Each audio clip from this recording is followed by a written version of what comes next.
Hoje eu vou falar um pouco sobre Boa Noite Pum Pum, do esquisitão Inio Asano. E aí, beleza? Você tá bem? Espero que sim, eu também estou bem, pelo menos por hora. Eu sou Sony Santos e seja muito bem-vindo ao The Booktuber Fracassado. Este canal eu utilizo para falar sobre livros, quadrinhos e qualquer coisa que eu acho que vale a pena você ler ou não. Boa Noite Pum Pum, do mangaka esquisitão Inio Asano, foi publicado no Brasil por volta de 2019 pela editora JBC. Este mangá segue aquela linha de Slice of Life, onde a gente acompanha a jornada do amadurecimento de alguns personagens. Dentre eles, o personagem principal, Pum Pum. Pum Pum, apesar de não ser apresentado em forma de um passarinho e apesar do mangá ter esse formato aqui meio pocket, todos os volumes são coloridos, né? São compilados em 7 volumes. Não é uma obra para criança, tá bom? É um quadrinho adulto, é um mangá para adulto, ou seja, 18 ou mais. Então não entra se você não tem essa idade, porque isso aqui vai abordar temas muito pesados. Dentre eles, depressão, relacionamentos conturbados, exclusão social, suicídio, entre várias outras coisas, vários tipos de abuso. Ah, Sony, é muito pesado, por que você lê essas coisas? Cara, como eu falei, segue aquela linha de Slice of Life, onde a gente acompanha o amadurecimento das pessoas. Então é um quadrinho que vai retratar temas e situações reais da vida humana. Aqui a gente acompanha desde a infância do personagem, de alguns personagens, até a fase adulta, até a transição para a fase adulta. Então, assim, é muita coisa que tem compilada em 7 volumes. Eita caramba! Cara, voltando aqui, como eu disse no volume anterior, para você que não sabe, tá? Esse aqui é o terceiro vídeo, volume 3, terceiro vídeo, onde eu estou fazendo uma série, dando a minha opinião, falando um pouco sobre cada volume. Enfim, no volume anterior, o Pum Pum meio que se afasta da Aiko, né? O crush dele, por não conseguir lidar com a relação de ambos. E após 2 anos, ele meio que já está no terceiro colegial, e ele vai fazer um terceiro ginasial e ele sai para ver o resultado do vestibulinho que ele participou, né, e tal. Então nesse aqui a gente acompanha a história dos personagens, Pum Pum Onodera, a mãe dele, o tio Yuichi, que a gente vai falar um pouco sobre, né, o volume anterior foi focado nele, a Aiko, só que ela mal aparece nesse volume, a Midori, que é a mina que se envolveu com o Yuichi, que é um cara problemático, o tio do Pum Pum.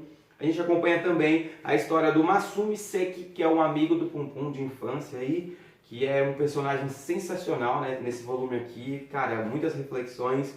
O Shimizu, que é muito amigo do Seki, e eles meio que se completam aqui, sabe? O Shimizu, eu acho que ele tem autismo, alguma coisa do tipo, e cara, os dois juntos é muito da hora. Tem o Yagami, que é o advogado do tio do... É o advogado que fez o trâmite lá da separação do pai do Pum Pum e a mãe dele. E a gente acompanha também um personagem novo, que ele aparece levemente nos volumes anteriores, mas aqui ele aparece um pouquinho mais, que é o Toshiki. Fada que vive na cidade, é um cara bem pancada. Então voltando um pouquinho, no volume 2 a gente acompanha muito a história do Yuichi, que é o tio do Pum Pum, que meio que toma conta dele ali, ajuda a tomar conta dele, já que o seu pai, o pai de Pum Pum, está ausente, né, sumiu aí devido à separação com a mãe, ele foi morar em outra cidade. Enfim, longa história, para quem não viu, volta lá numa casa para ver o vídeo anterior. E o Yuichi, tio de Pum Pum, desaparece no volume anterior e a gente no final do volume encontra ele em uma situação complicadíssima, onde o volume se encerra e aqui ele meio que não aparece, né? A Midori, que é a mina que estava se relacionando com ele, tinha planos de construir, de trabalhar no café, montar um negócio com ele, crescer junto, se casar, enfim, construir uma família, passa a morar então com Pum Pum e sua mãe.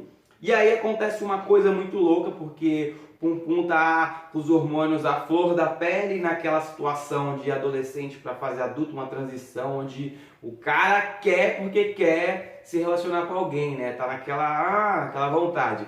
Coisas da natureza humana.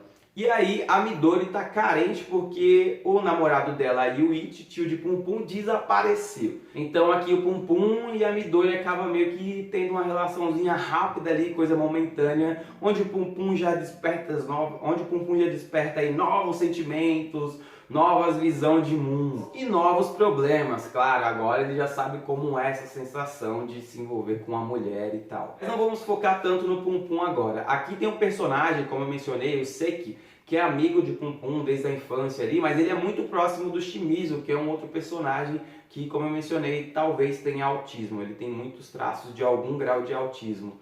E eu tô olhando pra lá porque dessa vez eu não quero que pare de gravar e eu tenho que recomeçar. E esses dois personagens são muito parça. O Seki, para quem acompanha a trajetória dele nos volumes anteriores, sabe que é um cara que passou muitas barras ali devido ao seu pai ser um alcoólatra e fazer muitas merdas, muitas coisas erradas. Ele meio que tá quase que morando na rua, se eu não me engano ele já mora na rua. Ele não tem planos para o futuro de terminar o colegial e tal, e seguir estudando não, ou trabalhar. Ele meio que está vivendo a vida como ele acha que deveria. E esse garoto coloca diversas reflexões pra gente sobre a vida, cara. Você, a cada página que esse personagem está refletindo sobre questões da vida, você se pega refletindo junto. E é sensacional o quanto esse moleque é filósofo, mano, e o quanto isso mexe com a gente. Sei que em algum momento decide que ele precisa fazer grana, então ele dá um jeito de colar o número do celular do Shimizu em um cartaz lá onde eles colocam o número dele lá como faz tudo, né? É um cartaz de faz tudo, qualquer coisa a gente faz. Só que eles são adolescentes, né? O Shimizu é contratado por um cara para limpar um casarão e o Seki é contratado por uma mulher. Essa mulher, a gente acompanha rapidamente a história dela, é uma mina que tá tendo problemas com seu namorado ou ex-namorado. E ela pede pro Seki zerar a vida desse cara. E ele vai, mano. Ele vai, porque ele já é um cara que não tá nem aí com nada, sabe? Ele só tá pensando, ele vive refletindo, ele é um cara que reflete muito sobre as questões da vida e pra ele em algum momento a vida não faz tanto sentido assim, nem a dele, nem a dos outros. Mas ao mesmo tempo ele coloca umas questões que nos faz pensar sobre o limite de algumas coisas, sabe? E aí ele vai atrás do cara e acontece coisas pesadíssimas. Ele volta, passa uma lição sensacional para essa mina que contratou ele. E essa é mais ou menos por cima a história desse personagem que sofre muito também ao longo da obra inteira. Shimizu, amigo do Seki, é um cara que sofre muito bullying na escola. Então o Seki meio que dá vida para proteger o Shimizu e eles são muito amigos, além de meio que se completarem ali. O Shimizu, lá no primeiro volume, ele vê Deus. O deus dele é um deus cocô, exatamente. É um deus com um corpo legalzinho, com cabeça de cocô. Como eu mencionei também nos vídeos anteriores, Deus é apresentado para cada pessoa de uma forma diferente. Cada pessoa vê Deus de um jeito diferente e o Deus do Shimizu é isso. Ele é um garoto especial, a gente vai acompanhar, acredito, no próximo volume, agora que apareceu essa fada malucona, que vão tentar jogar ele meio que numa seita ali, uma religião esquisitona que está começando a desenvolver, né, nessa cidade aqui, nesse universo onde se passa toda a história de Boa Noite Pum Pum. Essa fada meio que tá ligando uns fios quase que invisível, onde meio que vai ligando a vida de todos os personagens, todas as pessoas envolvidas nessa história.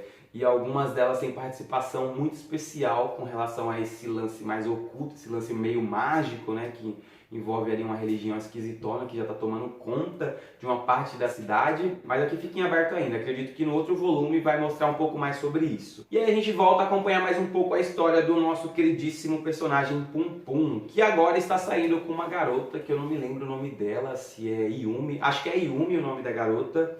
E ele tá saindo com essa garota já naquela intenção, né, cara, de se relacionar com ela e tal. E ele fica meio agoniado em alguns momentos, ele sai, tenta dar um dia perfeito pra ela, mas acaba acontecendo algumas situações complicadas, ele pega ela à força e isso gera um problema gigantesco na vida dele. Mas só aqui, porque a menina meio que deixou rolar depois, né? A gente entende que não aconteceu o que ele achou que iria acontecer, né? Como a gente sabe, o nosso personagem aqui, ele é bem problemático, por problemas pequenos ele acaba transformando em algo gigantesco e não consegue lidar com a situação. E aí a gente conhece também a irmã da Yumi, a amiga da irmã da Yumi, que são outras personagens muito boas, que o Pum Pum vai meio que se envolver ali, ter um relacionamento de amizade, entre outras coisas. Nesse meio tempo que a gente acompanha a história do Pum Pum, a mãe de Pum Pum encontra-se internada devido ter um problema aí no pulmão. Foi um devido ter pneumotórax. Ela ficou ruim aí após passar por um estresse com um cara que é casado, que ela se relacionava, o cara só queria usar ela. E a gente conhece um pouco mais a fundo da história da mãe de Pum Pum nesse volume aqui. Ela desde a infância sofria bullying, né? Por ter os seios grandes, assim, na escola a criançada aloprava ela. E a gente lá também conhece o irmão dela, né? O tio Yuichi. ele também sofria bullying e ele ajudava ela de alguma forma, não contando isso em casa, né, as coisas que ela passava. Os caras desenhavam ela assim nua e fazia assim, cara, bem pesada a história da mãe dele também. E ela tá internada ali, Pum Pum tá saindo com as garotas, a garota que ele tá saindo não acha legal a ideia dele estar lá com ela enquanto a mãe encontra-se internada. A gente sabe também que o relacionamento do Pum Pum com a mãe dele não é lá essas coisas, eles não se dão bem desde a infância. Pum Pum é um acidente, não era para ele existir, foi muito por acaso que aconteceu. Então esse moleque sofre um inferno na vida da mãe desde sempre, desde criança. E o relacionamento deles é meio zoado, né? E lá no hospital onde a mamãe Onodera se encontra internada, ela conhece um garoto que tem a idade do filho, ela desperta ali um sentimento, umas coisas estranhas com relação ao garoto, mas ela dá ótimos conselhos para esse moleque, porque ele tá lá com a perna quebrada devido a um acidente que ele se envolveu de bicicleta com a sua namorada. E a namorada ficou com o rosto todo zoado e tal. E ele não sabe como lidar com a situação, o que falar para ela, como se desculpar. E a mãe do Pum Pum passa ótimos conselhos para ele. Foi a primeira vez que eu vi ela falando assim algo que você pensa, caramba, mano, olha só como são as coisas. Porque a todo momento ela tenta se fazer de forte, mas em algum momento ela entra em conflito com o Pum Pum e os dois começam a brigar. Ela xinga ele, por que você tá me olhando assim? Por que você fica com essa cara? Tipo, por que você é depressivo? Por que você é triste? Eu só queria ser feliz. Ela briga porque ela também não teve uma vida feliz, ela não é feliz. E ao longo da história dela aqui acontece uma coisa muito pesada que eu não vou falar. E a gente acompanha aí a trajetória do Pum Pum após esse acontecimento. Ou melhor, a gente não acompanha porque o mangá se encerra aí. Mas antes de se encerrar, a gente vê o tio Yuichi que volta, tá? Eu não ia falar, mas eu falei. Ele aparece, só que ele não quer meio que se aproximar do Pum Pum porque ele sabe o que aconteceu.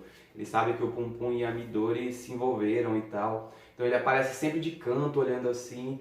E é outro cara, mano, com a mente ferrada. E a gente descobre mais um pedaço da história aqui do porquê a mente dele é tão ferrada. E não é só porque ele se relacionou com uma menina menor de idade lá atrás, quando ele lecionava em um lance de cerâmica lá. Não é só por isso, ele fez outras coisas pesadas e a gente vai acompanhar aqui meio por cima em flashbacks o que ele fez. Cara, outro volume sensacional. Eu vou dar uma pausa nisso aqui porque, como eu falei, é um mangá cortante. É um mangá que, se você tem alguns gatilhos, não é interessante você entrar nessa história. Muita gente não concluiu porque é pesado demais, acabou deixando no meio do caminho, pararam de ler.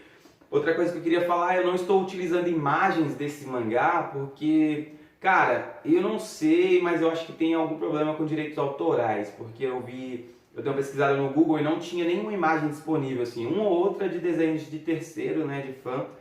E eu acho melhor não ficar utilizando imagens do mangá para deixar o vídeo mais dinâmico, sendo que depois eu posso ter problemas e ter que tirar do ar. E a ideia não é essa, né? A ideia aqui é falar um pouco sobre os volumes, sobre o que eu achei, sobre como está sendo a minha experiência com essa releitura. E cara, tá sendo sensacional, tô curtindo muito, tô curtindo a ideia de fazer essa série, mas eu vou dar uma pausa para ler outra coisa. Não quer dizer que não vai sair mais vídeo, tá? Após eu terminar de ler algo mais leve, respirar, pensar em outras coisas, aí eu volto para essas coisas pesadas, porque eu sei que só piora. Piora no sentido de temas mais pesados, né? Não de que a obra é ruim. No mais é isso, esse foi o vídeo de hoje, espero que você tenha gostado. Se gostou, não esqueça de deixar o seu comentário, deixar um like, deixar aí sua opinião sobre o mangá ou sobre o que você achou do vídeo, o que pode estar melhorando. Você já leu Boa Noite Pum Pum? Conhece a obra? Se sim, deixa aí nos comentários, tá? Assim o YouTube entende que você gosta desse tipo de conteúdo e entrega para mais pessoas. Muito obrigado pela sua presença até aqui e tchau!